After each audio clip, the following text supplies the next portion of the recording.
The state has applied for an order to terminate the pregnancy of a schoolgirl who was reportedly raped and impregnated by her father in Harare. Muri yeZimbabwe kusangana kwatikuita zvakare pachannel ino, channel yeZimutiness TV, pandinouya nema-updates akasiyana-siyana.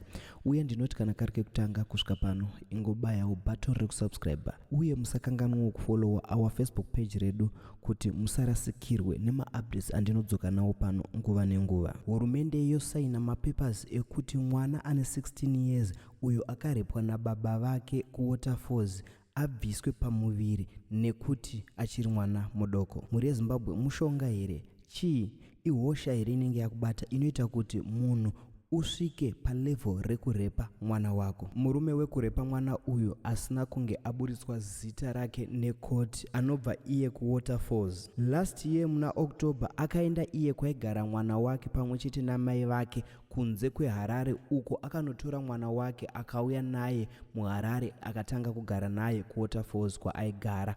Asi asati atora mwana kudaro akanyepera mai vacho kuti mwana wangu achanogara natete vake, asi hazvina kufamba sekudaro. Akatora mwana akatanga kugara naye. In November 2024 murume uyu akapinda mairara mwana wake ndokumubata chibharo. Mwana anonzi akararwa naye kakati one day kanosvika ikukatatu kusvika mwana azomhan'ara nyaya yake kune imwe elder brother yake iyo yakazokonfranta baba vacho achiti ava kutora mamwe matanho akapfurikidza. Zvisinei baba ava vakonfrantwa nemwana wavo vakatanga kuthreatena mwana wavo uyo ane 16 years wavairepa kuti akaramba achitaura nyaya iyi vari kuzomuuraya. Then mwana akazoonekwa kuti ainge ava nepamuviri apo akadzokera kuchikoro kwake kwaaidzidza ari mubhodha. Mushure mekunge arwara ndokuendeswa iye pachipatara cheMutero Hospital kwaGutu, apo manesi nemadoctors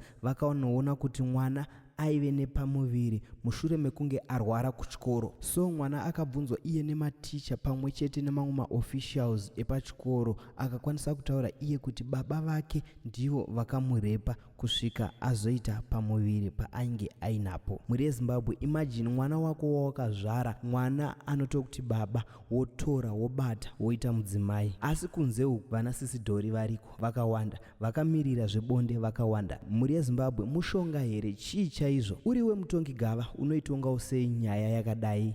Uriwe uri kutonga murume uyu asina kunge ataurwa hake zita rake, waimpawo mutongo wakaita sei nemhosva yake? Nemiwo vana mai, iti kana marambana nevarume, vana vanozoendawo havo kunana baba vavo vava kukwanisa kuzvimiririra voga. Uyewo vana baba kana mogara nevana musavashungurudza. Ngatisangane munyaya inotevera.